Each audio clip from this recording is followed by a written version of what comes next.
Dear students, I hope you are fine. Today our topic is T-test. Last time physical class में हमने T test को detail में discuss किया था, तो आज हम टी टेस्ट को आर लैंग्वेज पे परफॉर्म करेंगे। टी टेस्ट की हमारे पास 3 टाइप्स हैं। First one is one sample T test, and second is independent sample T test, and third is paired sample T test.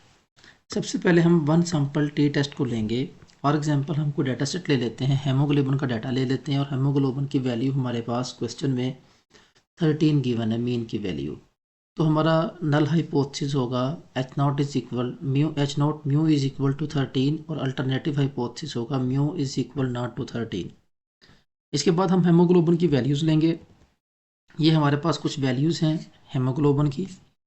इस कोड को हम रन करेंगे कंट्रोल प्लस इंटर से, और उसके बाद हम टी टेस्ट अप्लाई करेंगे।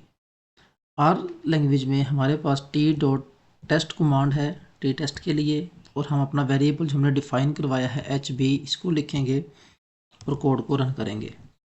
ये हमारे पास आउटपुट आ गई है हेमोग्लोबिन के डाटा की। अब ये देखें, ये वाला जो टी है, टी इज़ इक्वल टू 72.821, ये हमारे पास टेस्ट स्टैटिस्टिक की वैल्यू है। उसके बाद हमारे पास D F is equal to 7, total observation हमारे पास 8 थी, तो हमने हमारा डिग्री ऑफ फ्रीडम n-1 होता है, तो ये 7 आ गया। और पी वैल्यू हमारे पास जो है वो बहुत छोटी है, 0.0000, बहुत छोटी, 11 ज़ीरो के बाद 24 है। तो हम कह सकते हैं कि हमारी पी वैल्यू लेस देन 0.05 और हमारे रिजल्ट स्टैटिस्टिकली सिग्निफिकेंट है। It means that we reject the null hypothesis. इसके अलावा हम नीचे देखें तो हमारे पास इन्होंने मीन की वैल्यू आउटपुट में और 95% कॉन्फिडेंस इंटरवल की वैल्यूज़ भी गिवन है। नेक्स्ट हम इंडिपेंडेंट सैम्पल टी टेस्ट करेंगे।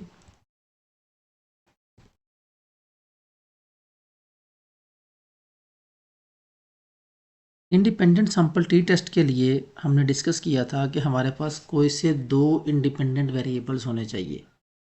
फॉर एग्जांपल हम ब्लड प्रेशर का डाटा लेते हैं, मेल और फीमेल का।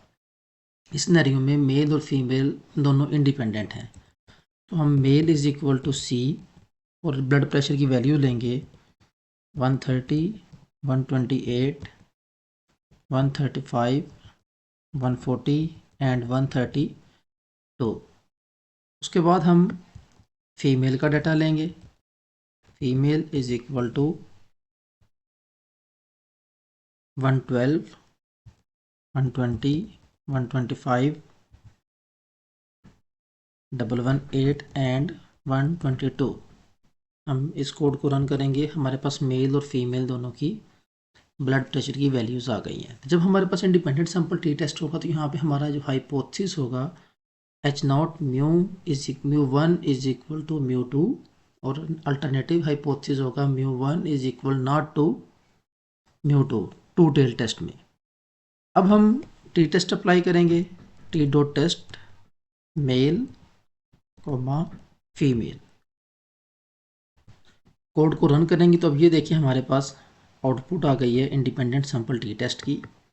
टी इज़ इक्वल टू 4.4936, हमारे पास डिग्री ऑफ फ्रीडम है, और पी वैल्यू है। पी वैल्यू के बेस पे हम रिजल्ट देंगे, तो यहाँ पे भी जो पी वैल्यू हमारी लेस देन 0.05 है, तो हम कहेंगे कि हमारा जो हाइपोथेसिस है वो रिजेक्ट है, हो गया, नल हाइपोथेसिस हमारा रिजेक्ट हो गया। हमारे स्टैटिस्टिकली रिजल्ट्स जो हैं स्टैटिस्टिकली सिग्निफिकेंट हैं। नेक्स्ट हम पेयर्ड सैम्पल टी टेस्ट करेंगे।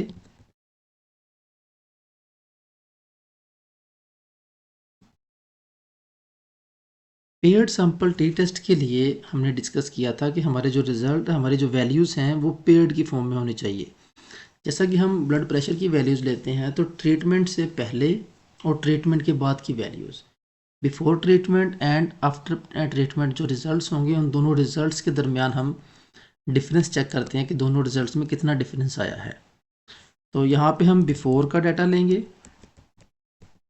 Before is equal to 150, 145, 160, 155 and 148।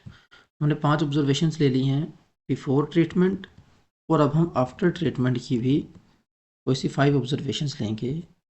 140, 138, 150, 142 and 135। अब हमारे पास दोनों वैल्यूज़ आ गई हैं, बिफोर सैंपल, बिफोर ट्रीटमेंट और आफ्टर ट्रीटमेंट। इसके बाद हम paired sample T test apply करेंगे, टी डॉट टेस्ट। अब हमारे पास बिफोर की वैल्यू थी, before, after and comma paired is equal to true.